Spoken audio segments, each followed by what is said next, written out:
بسم الله الرحمن الرحيم. الحمد لله رب العالمين، والصلاة والسلام على رسوله الكريم. اللہ تبارک و تعالیٰ پر حمد و ثنا اور اس کے نبی کریم صلی اللہ علیہ وسلم پر بے شمار بے حد بے عدد درود و سلام کے بعد، آج کی اس ملاقات میں ہماری گفتگو جس موضوع پر ہوگی وہ کتاب التوحید میں مؤلف رحمہ اللہ نے، شیخ الاسلام مجدد محمد ابن عبد الوہاب رحمہ اللہ نے چھٹا باب قائم کیا ہے۔ الباب السادس، چھٹا باب یعنی چھٹا مسئلہ، اور اس مسئلے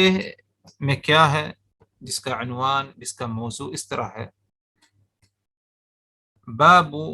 من الشرک لبس الحلقة والخيط ونحوهما لرفع البلاء او دفعه، کہ مصیبت سے بچاؤ کے لیے یا مصیبت کو دفع کرنے کے لیے، اس سے چھٹکارا حاصل کرنے کے لیے بدن کے کسی بھی حصے میں کڑا پہننا یا کوئی دھاگا باندھنا، یہ شرک ہے۔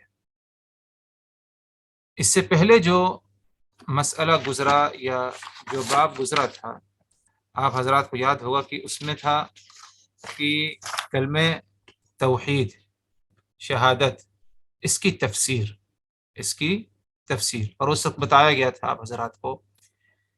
کہ بعض دفعہ توحید یا کسی چیز کو سمجھنے کے لیے، چاہے وہ توحید ہو یا کلمہ لا الہ الا اللہ ہو یا کوئی اور بات ہو، ایک عام بات کیوں نہ ہو، اس بات کو صحیح طریقے سے سمجھنے کے لیے اور ہر پہلو سے سمجھنے کے لیے اس چیز کی حقیقت اور اس بات کی حقیقت بتائی جائے، اور ساتھ ہی ساتھ اس کا جو ضد ہے، اس کا جو برعکس معاملہ ہے، اس کو بھی کیا ہے ذکر کیا جائے،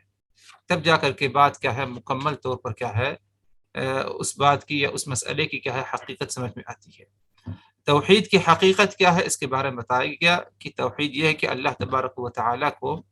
وحدہ لا شریک سمجھا جائے، ربوبیت کے معاملے میں، الوہیت کے معاملے میں، اسماء و صفات کے معاملے میں۔ اور کلمہ لا الہ الا اللہ کی کیا تفسیر ہے، اس کے بارے میں بھی کیا ہے بات گزر چکی ہے، اور اس وقت یہ بھی آپ حضرات کو بتایا گیا تھا کہ اب اس کے بعد جو مسائل ذکر ہوں گے کتاب کے اخیر تک، وہ سب کلمہ لا الہ الا اللہ اور توحید ہی کی کیا ہے وضاحت ہے۔ اسی لیے آج جو باب ہے، باب سادس یعنی چھٹا باب، چھٹا مسئلہ، ادھر شیخ الاسلام مجدد محمد ابن عبد الوہاب نے توحید کے برعکس اور توحید کے منافی جو اعمال ہیں ان میں سے ایک اہم عمل کا کیا ہے ذکر فرمایا، تاکہ اس عمل کو ہم پہچانیں، اور پہچانیں اس طرح کی یہ عمل درست نہیں بلکہ شرک کے مخالف اور شرک کے منافی عمل ہے، تاکہ ہم اس سے اپنے آپ کو بچائیں، ہمارا توحید کیا ہے خالص رہے، اس میں کسی بھی ناحیے سے شرک کی ملاوٹ نہ ہو، چاہے وہ شرک اصغر ہو یا شرک اکبر ہو۔ شرک اصغر کو کوئی معمولی نہ سمجھے کہ ہاں اسے شرک اصغر کہا جاتا ہے، یہ ایک فرق ڈالنے کے لیے لوگوں تک یعنی بات صحیح طرح پہنچے، اس لیے اس میں جو ہے فرق کیا گیا ہوگا، ایک شرک اصغر، شرک اکبر، کیونکہ شرک اکبر کیا ہے انسان کو دین سے خارج کر دیتا ہے، لیکن شرک اصغر ایک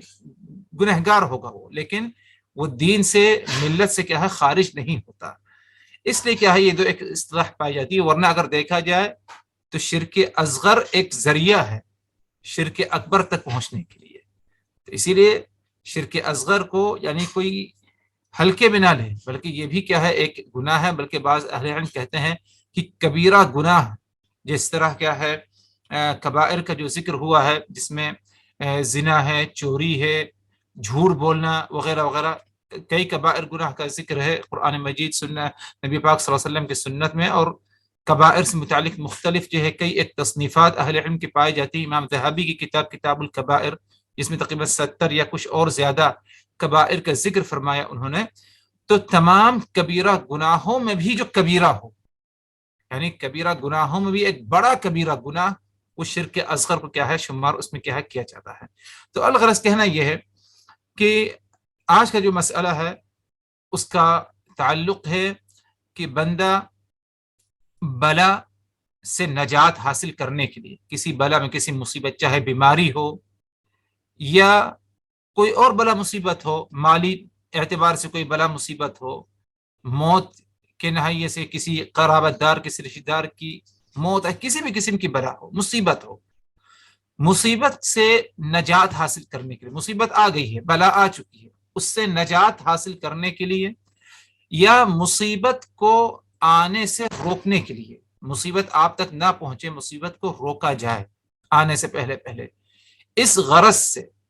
اگر کوئی اپنے ہاتھ میں یا اپنے بدن کے کسی بھی حصے میں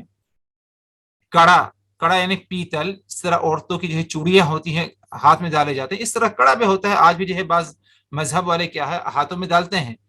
پیتل کا کڑا ہو یا کسی لوہے کا کڑا ہو، اور اسی طرح دھاگا، چاہے وہ ہاتھ میں باندھ لیا جائے دھاگا، گلے میں لٹکا لیا جائے دھاگا، یا بدن کے بیچ کے حصے میں، پیٹ کے حصے پر کیا ہے باندھ لیا جائے، یہ سب چیزیں اپنے بدن پر ڈالنا، پہننا یا اپنے جیب میں رکھ لینا، اس قسم کی چیزوں کو اس نیت سے کہ اس سے ہم بلا سے محفوظ رہیں گے یا بلا سے نجات حاصل ہوگی، یہ کیا ہے شرک میں داخل ہے۔ کیا یہ شرک اکبر ہے، شرک اصغر ہے؟ یہ نیت پر غور کیا جائے۔ اگر اس کی نیت یہ تھی کہ یقیناً یہی چیز یعنی مجھے بچائے گی، نجات دے گی اور مصیبت سے نجات حاصل ہوگی، اللہ پر یقین نہیں بلکہ اللہ کی ذات کو چھوڑ کے اسی پر اس کا یقین ہے کہ اس کے اندر یہ تأثیر ہے، یہ قوت ہے، تو یہ شرک اکبر ہو جائے گا، بندہ دائرہ اسلام سے کیا ہے خارج ہو جائے گا۔ ورنہ اگر اس کے اندر یہ ہے کہ شفا اللہ تبارک و تعالیٰ کے ہاتھ میں ہے، لیکن یہ ایک اہم سبب ہے، ایک اہم ذریعہ ہے، یہ ایک مستقل سبب ہے، اگر اس ناحیے سے اس نے ان چیزوں کو استعمال کیا تو وہ شرک اکبر نہیں بلکہ کیا ہے شرک اصغر ہوگا۔ تو اس سلسلے میں مؤلف رحمہ اللہ نے اس چیز اور اس معاملے کو شرک میں سمجھا جائے، شرکیہ عمل سمجھا جائے، اس مقصد کے لیے کیا ہے قرآن مجید کی ایک آیت کریمہ اور 2 یا 3 روایتیں یا صحابہ کرام کا میں سے کسی ایک کا کیا ہے ایک اثر کیا ہے نقل کیا ہے۔ اس سے قبل کی ہم مزید اس کی تفصیل میں جائیں، یعنی جو نصوص ہیں ان کی شرح میں اور ان کی جو ہے تشریح میں جائیں، اس بات کو وضاحت کر دیا جائے کہ مثلا اگر کوئی شخص بیمار ہے، مریض ہے، تو ظاہر سے بات ہے شریعت نے اسباب کو اختیار کرنے کے ہمیں حکم دیا ہے، یعنی اگر ایک شخص بیمار ہے تو وہ سبب، اسباب، شفا حاصل کرنے کے جو ذرائع بتائے گئے ہیں ہمیں، ان کو کیا ہے وہ اختیار کرے، ان کو استعمال کرے۔ اللہ کے رسول صلی اللہ علیہ وسلم کا فرمان ہے، اے اللہ کے بندو تم دوائی کا استعمال کرو، یعنی علاج کے غرض سے، کیونکہ اللہ تبارک و تعالی نے کوئی بیماری ایسے نازل نہیں کی جس کی دوائی نہ ہو، مگر صرف ایک بیماری، اور اس کے بارے میں اللہ کے رسول نے فرمایا کہ وہ کیا ہے موت ہے۔ موت ایک ایسی چیز ہے جس کا کوئی علاج، کوئی دوائی، کوئی نسخہ نہیں ہے، مگر دوسری جو بیماریاں ہیں موت کے علاوہ تمام بیماریوں کو اللہ تبارک و تعالی نے کچھ نہ کچھ علاج رکھا ہے، اور یہ علاج ہو سکتا ہے دوائی کی شکل میں ہو، ممکن ہے پرہیز کی شکل میں ہو، اور ممکن ہے رقیہ، قرآنی آیات ہیں، اور اسی طرح مسنون دعائیں ہیں، ان کے بھی کیا ہے ذریعے شفا انسان کو کیا ہے حاصل ہو سکتی ہے۔ تو کہنے کا مطلب یہ ہے، مقصد یہ ہے کہ دوائی کا استعمال کرنا کھانے پینے میں یا مرہم کے طور پر، کیا کوئی شخص دوائی کا استعمال کرتا ہے بیماری سے چھٹکارا حاصل کرنے کے لیے، تو کیا اس کی نیت کیا ہونی چاہیے؟ اس کی نیت یہ ہونی چاہیے کہ شفا اللہ تبارک و تعالی کے ہاتھ میں ہے، اور اللہ تبارک و تعالی ہی نے ہمیں اسباب اختیار کرنے کا، نبی پاک صلی اللہ علیہ وسلم ہی نے ہمیں ذرائع کو اپنانے کا، اسباب اختیار کرنے کا ہمیں حکم دیا ہے، لیکن نیت عقیدہ کیا شفا کس کے ہاتھ میں ہے؟ اللہ کے ہاتھ میں ہے. دوائی کے اندر اللہ تبارک و تعالی نے یعنی اگر دیکھیں مکمل طور پر تاثیر نہیں رکھی ہے، بلکہ اگر اللہ چاہے گا تبھی اس دوا سے کیا ہے ہمیں شفا حاصل ہوگی. یعنی ایک چھوٹی مثال لے لیجئے، بعض دفعہ دیکھا جاتا ہے کہ بندہ اگر بیمار ہے، ایک دوائی کا استعمال کر رہا ہے، اسے فائدہ پہنچ رہا ہے اس دوائی کے استعمال کرنے پر، کھانے یا پینے پر، لیکن دوسرا بندہ اس کو وہی بیماری وہی مرض ہے اور وہ بھی اسی نسخے کو استعمال کر رہا ہے دوائی کو، اسے کیا ہے فائدہ نہیں ہوتا. ادھر یہ کیا سمجھا، ادھر یہی سمجھا جائے گا کہ اللہ تبارک و تعالی کا حکم ہی اصل ہے کہ اگر اللہ چاہے گا، جب اللہ کا حکم ہوگا تبھی کیا ہے اس دوائی سے آپ کو شفا ملے گی، ورنہ اگر اللہ چاہے نہ چاہے تو کبھی اس دوائی کے ذریعے آپ کیا ہے شفا نہیں مل سکتی. تو یہ ایک بنیادی عقیدہ، بنیادی سوچ ہمارے اندر کیا ہے ہونی چاہیے. یہ بات الگ ہے کہ یعنی عام زندگی میں انسان کہتا ہے کہ یہ دوائی بہت مفید ہے، اس کو ضرور استعمال کرو، تو ادھر انسان کی نیت یہ نہیں ہوتی مکمل طور پر کہ دوائی ہی اصل چیز ہے، بلکہ اس کی نیت ہے اصل کی شفا کس کے ہاتھ میں ہے؟ اللہ کے ہاتھ میں ہے. اور دوائی کو ہم بطور سبب ایک ذریعہ استعمال کر رہے ہیں، اور یہ ذریعہ سبب بھی کیا اللہ ہی تبارک و تعالی کا اگر حکم ہوگا تبھی کیا ہے یہ مفید ثابت ہوگا، ورنہ کیا ہے مفید ثابت نہیں ہوگا. تو اگر کوئی یہ کہتا ہے کہ یہ دوائی مفید ہے، اس سے شفا حاصل ہوگی، تو عموماً کیا ہے لوگوں کے ذہن میں یہی بات رہتی ہے کہ شفا اور کامیابی اللہ کے حکم سے ہے، ورنہ اگر اللہ تبارک و تعالی چاہے تو اس دوائی کے استعمال کرنے پر بھی کیا ہے کوئی شفا نہیں. تو یہ ایک بنیادی عقیدہ ہونا چاہیے. اسی لیے اگر کسی کے اندر یہ سوچ ہے کہ دوا ایک سبب ہے، یعنی وہ جانتا ہے کہ اللہ شافی ہے، اللہ شفا دینے والا ہے، لیکن ساتھ ساتھ یہ بھی اس کے اندر یقین پایا جاتا ہے عقیدہ کہ دوا ایک اہم سبب، مستقل سبب ہے، تو یہ سوچنے کی ایک مستقل سبب ہے، یہ شرک اصغر ہو جائے گا. یہ کیا ہے؟ شرک اصغر ہو جائے گا. اور جہاں بندہ یہ سوچے اور اس کے اندر یہ عقیدہ پایا جائے کہ یہ جو دوا ہے یہ مستقل طور پر ایک علاج ہے اور اس کے اندر شفا کی صلاحیت ہے، اور اللہ تبارک و تعالی شافی اور کافی نہیں ہے والعیاذ باللہ، تو یہ کیا ہے شرک اکبر میں کیا ہے شمار ہو جائے گا. تو اس سلسلے میں اگر دیکھا جائے تو بندہ جو دوائی استعمال کرے، دوا چاہے وہ کھانے کی ہو، پینے کی ہو، یا پرہیز کی شکل میں ہو، یا جسے کہتے ہیں مرہم کی شکل میں ہو، وہی دوا استعمال کرے جس کے اندر دو میں سے ایک چیز پائی جاتی ہے. نمبر ایک، کتاب و سنت سے ہمیں رہنمائی ملتی ہو کہ اس چیز کے استعمال کرنے سے بیماری کا علاج ہو، جیسے کہ بعض نصوص شرعیہ میں آتا ہے شہد کے بارے میں، اور اسی طرح کلونجی یا کلونجی کے تیل سے متعلق جو ہے بعض نصوص ملتے ہیں. اس قسم کے جو نسخے، یعنی اسے ہم کہتے ہیں طب نبوی میں جو نسخے بتائے گئے ہیں اللہ کے رسول صلی اللہ علیہ وسلم کی طرف سے، جو رہنمائی ہے، حجامہ وغیرہ ہے، تو اس قسم کی دوائی استعمال کرے. اور اگر کوئی ایسی دوا ہے کہ جس کے بارے میں بعینہ صراحت کے طور پر ذکر نہیں قرآن مجید میں، لیکن تجربے سے ثابت ہے کہ اس کے استعمال کرنے سے فائدہ پہنچتا ہے، تجربے سے ثابت. تجربہ کون کیا ہوگا؟ جو اس فن میں ماہر ہوں، جو اس فن میں ماہر ہوں، ڈاکٹر ہیں، اہل طب ہیں، جو اس فن میں ماہر ہوں، ان کے تجربے کی بنیاد پر، ان کے تجربے کی بنیاد، چاہے وہ حکیم ہو یا انگلش دوا میں کوئی مہارت حاصل رکھتا ہو جو اس فن کا ہو،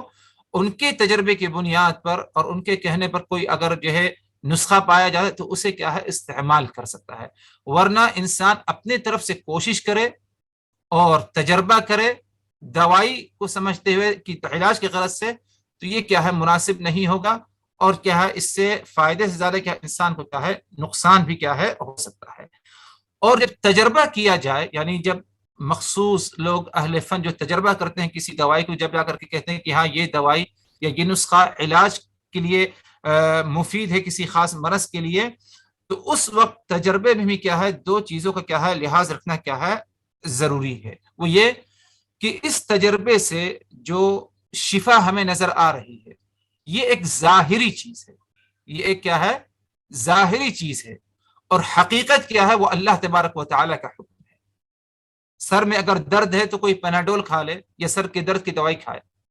تو یہ ایک ظاہری سبب ہے، یہ ایک کیا ہے؟ ظاہری سبب، ظاہر شفا ہے، ورنہ اصل شفا کس کے ہاتھ میں ہے؟ اللہ تبارک و تعالیٰ کے ہاتھ میں ہے۔ یہ چیز ہونی چاہیے تجربے میں۔ اور دوسری چیز یہ کہ مکمل طور پر انسان کا اعتماد کلی اس دوائی پر نہ ہو، بلکہ اعتماد کلی اس کا اللہ تبارک و تعالیٰ کی ذات پر ہو، اللہ تبارک و تعالیٰ کی ذات پر اس کا کیا ہے؟ اعتماد کلی ہو، نہ کہ اس دوائی پر اس کا کیا ہے؟ اعتماد کلی ہو۔ اور اسی طرح ایک اور بات جو ہمیں ذہنوں میں رکھنی چاہیے وہ یہ کہ جب بھی دوائی کا استعمال ہو تو اس میں کوئی محرم چیز نہ ہو۔ اب ہم کیسے سمجھیں کہ یہ دوائی حرام ہے بطور علاج؟ اس کے بارے میں ہمیں کیا ہے؟ کتاب و سنت میں کیا کی طرف رجوع کرنا ہوگا۔ جس طرح ادھر جو ہے لوگ بعض دفعہ کسی بیماری سے بچنے کے لیے دھاگا باندھ لیتے ہیں، نظر بد سے بچنے کے لیے کیا ہے؟ نظر بد یہ بھی ایک مرض ہے، انسان کو لاحق ہوتا ہے اور اس کو ایذا تکلیف پہنچتی ہے، تو اس سے بچنے کے لیے اگر دھاگا باندھ لیا، اگرچہ کوئی کہے کہ ہاں تجربہ ہے اس پر ہمیں، اور تجربہ اس کا جو ہے نتیجہ یہ ہے کہ اس سے شفا حاصل ہوتی، تو یہ محرم اور حرام علاج ہے، ان سے کیا ہے؟ اجتناب کرنا ہوگا، ان سے کیا اجتناب کرنا۔ اسی لیے یعنی اس سلسلے میں مؤلف رحمہ اللہ نے جو ہے بعض نصوص کا ذکر کیا۔ نمبر ایک، اللہ تبارک و تعالی کا فرمان، اللہ تبارک و تعالی نے اپنے نبی کو حکم دیا، قل افرأيتم ما تدعون من دون الله ان ارادني الله بضر هل هن كاشفات ضره او ارادني برحمة هل هن ممسكات رحمته قل حسبي الله عليه يتوكل المتوكلون۔ اے نبی آپ ان کو کہہ دیجئے، کن کو کہنا ہے؟ مشرکین کو، جنہوں نے اللہ تبارک و تعالیٰ کے ساتھ دوسروں کو کیا ہے؟ شریک ٹھہرایا ہے۔ اے نبی آپ ان کو کہہ دیجئے، ما تدعون من دون اللہ، تم جن کو اللہ کے ساتھ یا اللہ کے علاوہ جن کو تم پکارتے ہو، جن کی تم عبادت کرتے ہو، ان ارادنی اللہ بضر هل هن کاشفات ضره، اگر مجھے اللہ تبارک و تعالی کی طرف سے کچھ بلا مصیبت آنی ہو یا بلا مصیبت میں مبتلا ہو جاؤں، تو کیا یہ جن کی تم عبادت کرتے ہو اللہ کے علاوہ یا اللہ کے ساتھ، کیا اس بلا اور مصیبت کو مجھ پر سے ٹالنے کی استطاعت اور قوت رکھتے ہیں؟ آگے حکم دیا اپنے نبی کو، اے نبی آپ ان سے یہ بھی کہہ دیجئے، او ارادنی برحمت هل ہن ممسکات رحمتہ، یا اللہ تبارک و تعالی مجھے کوئی رحمت اپنی کیا مجھ تک پہنچانا چاہے، ایک مہربانی رحمت میں رکھنا چاہے، تو کیا اس رحمت سے مجھ کو کوئی محروم کر سکتا ہے؟ آگے فرمایا اللہ تبارک و تعالی نے، قل حسبی اللہ، اے نبی آپ ان کو کہہ دیجئے اللہ کی ذات میرے لیے کافی ہے، اللہ کی ذات میرے لیے کافی ہے، علیہ یتوکل المتوکلون، توکل اور اعتماد کرنے والوں کو اللہ ہی کی ذات پر کیا اعتماد اور توکل کرنا چاہیے۔ تو اس آیت کریمہ میں اللہ تبارک و تعالی نے اپنے نبی کو حکم دیا کہ آپ ان مشرکین سے پوچھیں، اور یہ مشرکین کون تھے؟ مشرکین مکہ، جو کہ اللہ کو مانتے تھے کہ اللہ ہی خالق ہے، رازق ہے، ربوبیت کا اقرار کرتے تھے، لیکن الوہیت میں انہوں نے اللہ کے ساتھ دوسروں کو شریک ٹھہرایا۔ تو اللہ کے رسول کو حکم ہوا، اے نبی آپ ان سے پوچھئے کہ تم جن کو اللہ کے علاوہ یا اللہ کے سوا جن کو تم پکارتے ہو، جن کی تم پوجا کرتے ہو، جن کی تم عبادت کرتے ہو، اگر میں کسی بلا مصیبت میں پھنس جاؤں اللہ کے حکم سے، تو کیا اس سے وہ مجھے نجات دے سکتے ہیں؟ یا اللہ کے حکم سے مجھ تک کوئی رحمت، مہربانی، کوئی نعمت پہنچ جائے یا پہنچنے کا حکم ہو جائے اللہ کا، تو کیا یہ لوگ اس رحمت اور نعمت سے مجھ تک پہنچنے سے وہ روک سکتے ہیں؟ ہرگز کیا نہیں کر سکتے، کیونکہ اس آیت کی تفسیر میں آتا ہے کہ جب نبی پاک صلی اللہ علیہ وسلم نے یہ سوال کہ اللہ کا حکم ہوا، تو نبی پاک صلی اللہ علیہ وسلم نے مشرکین مکہ سے سوال کیا اس موقع پر، تو سبوں کا یہ جواب رہا کہ نہیں، اللہ کے علاوہ کوئی اور کیا ہے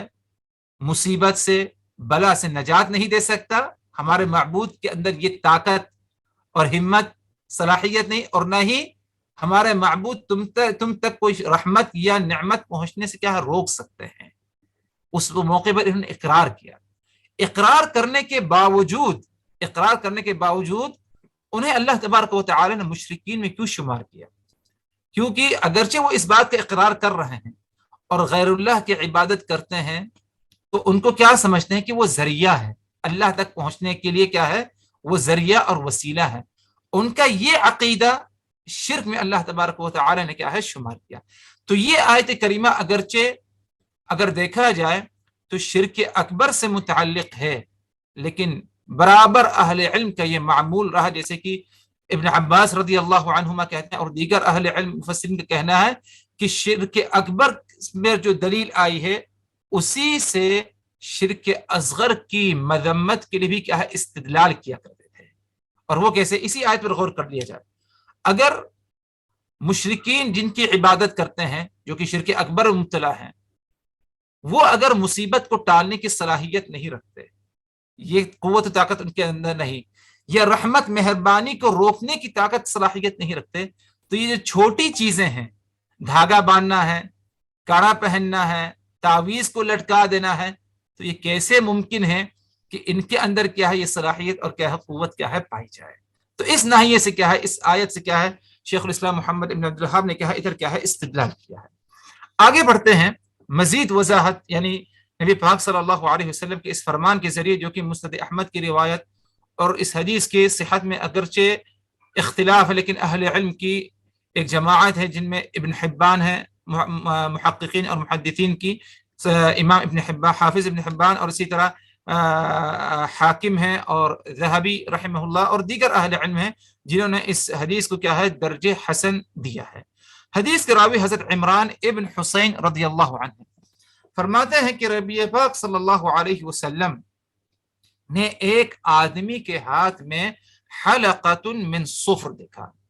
ایک کڑا دیکھا، چوڑی نما ایک کڑا دیکھا۔ حلقہ کہتے ہیں عربی زبان میں گول دائرے کو، چاہے وہ لوہے کا ہو، پیتل کا ہو، دھاگے کا کوئی بنا لے، تعویذ کی شکل دیکھتے ہو دھاگا اور پلاسٹک کا میٹیریل ہوتا ہے، وہ بھی کیا ہے گول دائرہ ہے، اس کو بھی کیا حلقہ کہا جاتا ہے۔ لوگ ایسے گول دائرہ بنا کر کے بیٹھ جائیں، وہ بھی ایک حلقہ کیا ہے کہلاتا ہے۔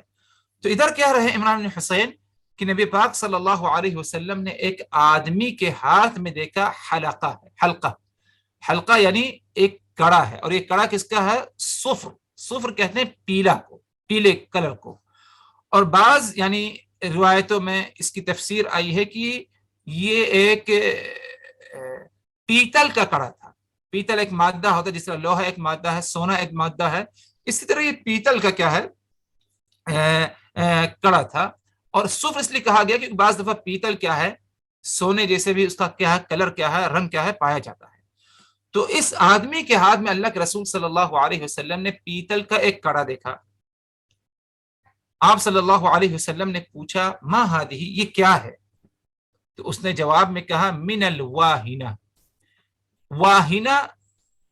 سے بچنے کے لیے، اس سے شفا حاصل کرنے کے لیے میں نے اسے پہنا ہے۔ واہنہ ایک بیماری، ایک مرض ہے۔ جب اللہ کے رسول صلی اللہ علیہ وسلم نے اسے یہ کہا کہ اللہ کے رسول کو جواب اس نے یہ دیا کہ ایک مرض کے بنا پر میں نے اس کڑے کو پہنا ہے، تو آپ صلی اللہ علیہ وسلم نے اس موقع پر کہا انزعها، کہ تم فوری طور پر اسے نکال دو۔ نزع کہتے ہیں یعنی کسی چیز کو مکمل طور پر نکال دینے کو، یعنی روح قبض کرنا کو بولتے ہیں، حالت نزع میں ہے۔ جب انسان کا وقت قریب آتا ہے، ملک الموت آتا ہے اور روح قبض کرنے کا جو سلسلہ شروع ہوتا ہے تو کہا جاتا ہے حالت نزع میں، یعنی اس کی روح نزع کی جا رہی ہے، اس طرح نکال دی جائے گی کہ دوبارہ کبھی لوٹائی نہیں جائے گی دنیا کی زندگی میں، الا کہ اللہ تبارک و تعالی کچھ حکم ہو، معجزہ ہو تو بات الگ ہے، لیکن انسان نہیں کر سکتا۔ تو یہی معاملہ ادھر ہے کہ تم نے اس کڑے کو پہنا ہے، انزعها، تم اسے نکال دو۔ اور دوسری روایت میں آتا ہے انبذها، کہ تم اسے نکال کر پھینک ڈالو، کہیں پر اسے محفوظ میں نہ رکھو بلکہ اس کو نکالو اور اسے ضائع کر دو۔ تو یہ حکم دیا، اور آگے اللہ کے رسول نے تعلیم بھی دی عقیدے سے متعلق، فَإِنَّهَا لَا تَزِيدُكَ إِلَّا وَهْنًا، تم اسے نکال پھینکو، کیونکہ جب تک یہ تمہارے ہاتھ میں موجود رہے گا تو یہ تمہیں صرف اور صرف کیا ہے کمزور کرے گا. یہ تمہیں صرف اور صرف کیا ہے کمزور. تم نے پہنا ہے طاقت صحت تمہیں حاصل ہو, بیماری سے چھٹکارا حاصل ہو, یقین مانو کہ لا تزیدک الا وہنا, یہ تمہیں صرف اور صرف کیا ہے کمزور کرے گا. کس چیز میں کمزور کرے گا؟ بیماری میں کمزور کر سکتا ہے, بیماری میں اضافہ ہوگا, اور ساتھ ساتھ یہ بھی مفہوم ہے کہ تمہارا عقیدہ کمزور ہو جائے گا, تمہارا عقیدہ خراب ہو جائے گا. اور یہ بات ظاہر ہے, یعنی آپ غور کریے کہ کس طرح جو ہے لوگوں کے اندر یعنی کمزوری پائی جاتی ہے. اگر کسی شخص نے کڑا پہنا ہے اسی غرض سے کہ بیماری سے چھٹکارا حاصل کرنے کے لیے, شفا کے لیے دھاگا پہنا ہے یا تعویذ لٹکایا ہے, اسے اگر کاٹنا جائے تو وہ بہت زیادہ خوف زدہ ہو جاتا ہے, بہت زیادہ کیا اس کے اندر خوف پایا جاتا ہے کہ کہیں مجھے صحیح معنوں میں جس مقصد کے لیے میں نے پہنا کہ بیماری سے چھٹکارا حاصل ہو, کہیں ایسا نہ ہو کہ اس کے کاٹنے کے بعد, اس کو نکالنے کے بعد دوبارہ کوئی بیماری نہ ہو جائے, جب تک کہ اسے یقین نہ ہو. یعنی یہ ساری چیزیں لٹکانے سے, پہننے سے انسان کا دل کمزور ہو جاتا ہے, اللہ پر بھروسہ ختم ہو جاتا ہے. آگے فرمایا اللہ کے رسول نے فَإِنَّكَ لَوْ مِتَّ وَهِيَ عَلَيْكَ مَا أَفْلَحْتَ أَبَدًا, اگر تمہاری موت اسی حالت میں آ جائے کہ تمہارے ہاتھوں میں یہ کڑا رہ جائے اور تم نکالو نہ, اسی حالت کہ تمہاری موت آ جائے, ما افلحت ابدا, تو تم کبھی بھی کامیاب نہیں ہو سکتے. کس چیز سے کامیاب؟ یعنی تمہیں یوم آخرت میں کامیابی حاصل نہیں ہو سکتی. غور کریے اللہ کے رسول, ما افلحت, فلاح یعنی کسی کامیابی کے لیے لفظ فلاح سے بڑا کوئی اور لفظ عربی زبان میں نہیں پایا جاتا. تو اللہ کے رسول نے فرمایا اگر یہ کڑا تمہارے ہاتھوں میں رہ جائے اور تمہاری موت آ جائے, اسی حالت تم اسے نہ نکال پاؤ, ما افلحت ابدا, تو تم کبھی بھی کیا ہے کامیاب نہیں ہو سکتے. تو فلاح اور کامیابی سے کیا ہے ایسے انسان کو محرومیت, اس کے بارے میں رسول اللہ صلی اللہ علیہ وسلم نے ہمیں کیا ہے بتایا ہے. تو دنیا میں بھی اسے سزا کہ وہ کمزور ہوگا, کمزوری ہی کمزوری اس کے اندر پائی جائے گی, اور دنیا کے بعد آخرت والے دن میں بھی کیا ہے وہ کیا ہے کامیابی سے کیا ہے محروم رہے گا. بعض روایتوں میں آتا ہے, اسی حدیث کی ایک دوسری روایت ہے کہ یہ شخص جس نے کڑا پہنا تھا, یہ خود راوی حدیث ہے, عمران ابن حسین رضی اللہ عنہ, اور یہ راویوں کا طریقہ ہے کہ بعض دفعہ اپنے بارے میں یا اس شخص کے بارے میں بتاتے ہیں اور بعض دفعہ نہیں بتاتے ہیں, صرف جو اصل مقصود ہے قصے کا اسی کو کیا ہے ذکر کرتے ہیں. لیکن اس حدیث کی دوسری روایتیں آئی ہیں جس میں یہ بتایا گیا ہے, یا صرف یہ پتہ چلتا ہے کہ یہ شخص جس کے ہاتھ میں کڑا تھا اور اللہ کے رسول نے اسے تنبیہ کی, ان کی اصلاح کی, وہ خود جو ہے اسی حدیث کے راوی حضرت عمران ابن حسین رضی اللہ عنہ تھے. تو اس حدیث سے ہمیں یہ بات واضح طور پر معلوم پڑ رہی ہے کہ ہاتھوں میں کڑا پہننا بیماری سے چھٹکارا حاصل کرنے کے لیے یا بیماری سے محفوظ رہنے کے لیے یہ کسی بھی حالت میں کیا ہے درست اور صحیح نہیں ہو سکتا. چاہے انسان اسے ایک ذریعہ سبب کیوں نہ سمجھے, تب بھی کیا ہے وہ صحیح نہیں ہو سکتا. اور آج کے زمانے میں اگر دیکھیں تو اس کے لیے کیا ہے مختلف دوسری شکلیں پائی جاتی ہیں, پلاسٹک کے بھی پائے جاتے ہیں اور کچھ یہ ہے کسی اور مادے کے بھی پائے جاتے ہیں. صحیح بات ہے کہ اس میں کیا ہے انسان وہ علاج کی غرض سے نہیں پہنتا. اگر دیکھا جائے, اس سے پوچھا جائے تو کہتا نہیں علاج نہیں, بس ایسے لوگ پہنتے میں نے پہن لیا ہے. لیکن تب بھی اس سے کیا ہے اجتناب کرنا ہے. اسی لیے ان چیزوں کے بارے میں شیخ ابن باز, شیخ ابن عثیمین وغیرہ سے پوچھا گیا تو انہوں نے کہا کہ وہ بھی اسی حدیث میں جو ممانعت ہے وہ بھی اسی زمرے میں آئے گی, اس سے بھی کیا ہے اجتناب کرنا ہے. آج یہ اس کی سوچ ہے کہ ایک عام سوچ, دوسروں کی مشابہت اختیار کرنا, کل یہی کیا ہے ایک ذریعہ بن سکتا ہے آہستہ آہستہ آگے چل کر کیا ہے انسان شرک اصغر کے بعد کیا شرک اکبر میں بھی کیا ہے داخل ہو سکتا ہے. تو اسی لیے مکمل طور پر اس چیز کا دروازہ کیا ہے بند کر دیا جائے, اور کسی مرد کے لیے جائز نہیں, اسی کسی عورت کے لیے جائز نہیں کہ وہ اپنے ہاتھ میں یعنی اس قسم کی چیزیں پہنے, الا کہ اگر عورت زینت کے لیے پہنتی ہے جیسے کہ چوڑیاں ہوتی ہیں, زیورات ہیں, تو اس میں کوئی مذائقہ کوئی حرج نہیں, کیونکہ ادھر ایک واضح یعنی سبب اور بات پائی جاتی کہ زیب و زینت کے لیے کیا ہے یہ استعمال کر رہا ہے. اب اگر کوئی مرد بھی وہ کہے کہ میں زیب و زینت کے لیے استعمال کرتا ہوں, تو جواب میں یہ کہیں گے کہ اگرچہ تم زیب و زینت کی تمہاری نیت ہے لیکن تب بھی درست نہیں, کیونکہ مردوں کی زینت یہ نہیں مسلمان مردوں کی کہ وہ ہاتھ میں کچھ پہنے، یہ عورتوں کی اس میں کیا ہے مشابہت ہے، اور اللہ کے رسول صلی اللہ علیہ وسلم نے ہمیں عورتوں کی مشابہت اختیار کرنے سے کیا ہے منع فرمایا۔ آگے بڑھتے ہیں، مسند احمد ہی کی ایک دوسری روایت ہے، حدیث کے راوی حضرت عقبہ ابن عامر ہیں، فرماتے ہیں اللہ کے رسول صلی اللہ علیہ وسلم سے مرفوعاً روایت کرتے ہیں، من تعلق تمیمۃ فلا اتم اللہ لہ ومن تعلق ودعۃ فلا ودع اللہ لہ، جس شخص نے تمیمہ لٹکایا، تمیمہ کسے کہتے ہیں؟ تمیمہ بیماری سے تحفظ کی نیت، بیماری سے بچاؤ، بیماری سے تحفظ کی نیت سے تمیمہ لٹکانا، جسے ہم تعویذ کہہ سکتے ہیں۔ تعویذ جو ہم دیکھتے ہیں کہ جو پہنی جاتی ہے وہ بھی اسی غرض سے، بیماری سے محفوظ کے لیے، نظر بد سے محفوظ رہنے کے لیے، یا جسے کہتے ہیں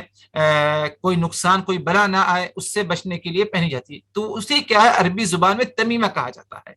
اور تمیمہ اس لیے کہا گیا اسے کیونکہ عرب میں یہ عقیدہ تھا، ان کی یہ سوچ تھی، کوئی تعویذ پہن لے تو اس کا کام کیا ہے تمام رہے گا۔ کام تمام مطلب یہ کہ اس کا کام درست ہو جائے گا، اس کے کام میں، اس کے معاملے میں کوئی بگاڑ نہیں آئی۔ تو اللہ کے رسول نے فرمایا من تعلق تمیمۃ فلا اتم اللہ لہ، جس شخص نے تمیمہ یعنی تعویذ لٹکائی، فلا اتم اللہ لہ، تو اللہ تبارک و تعالی اس کے معاملے کو پورا نہ کرے۔ اس نے بیماری سے حفاظت کی نیت سے لٹکائی تو اللہ اسے بیماری سے محفوظ نہ رکھے۔ اس نے تمیمہ پہنا کسی معاملے کو پائے تکمیل تک، اچھے تک پہنچانے کے لیے، برکت حاصل کرنے کے لیے، اللہ اس معاملے کو کیا ہے پورا نہ کرے۔ آگے فرمایا اللہ کے رسول نے ومن تعلق ودعۃ، اور اسی طرح کسی نے ودعہ لٹکایا۔ ودعہ سے مراد ادھر عربی زبان میں کہتے ہیں صدف، سمندر میں کچھ پتھر جسے اردو میں غالباً سیپ کہا جاتا ہے، پہچانتے ہیں کہ نہیں آپ لوگ؟ سیپ کہا جاتا ہے۔ عرب میں کیا معمول تھا کہ اسے کیا ہے لٹکایا جائے، اور وہ بھی لٹکاتے تھے اسی غرض سے کہ بیماری سے محفوظ رہنا، بلاؤ سے نجات حاصل کرنے کے لیے، خاص طور پر نظر بد سے محفوظ رہنے کے لیے وہ صدف یا جسے کہتے ہیں کہ سیپ وغیرہ لٹکایا کرتے تھے۔ تو فرمایا اللہ کے رسول نے ومن تعلق ودعۃ، جس نے سیپ کو لٹکایا تو اللہ تبارک و تعالی اس کی بھی کیا ہے معاملے کو کیا ہے پورا نہ فرمائے۔ تو غور کریے کہ بندہ ان چیزوں کو استعمال اگر علاج کی غرض سے کرتا ہے تو کیسے اسے یعنی علاج حاصل ہوگا؟ اول تو یہ عمل کیا ہے شرکیہ ہے، دوسری چیز رسول اللہ صلی اللہ علیہ وسلم کی دعا ہے کہ اللہ اس کے معاملے کو تمام یعنی مکمل نہ کرے، اللہ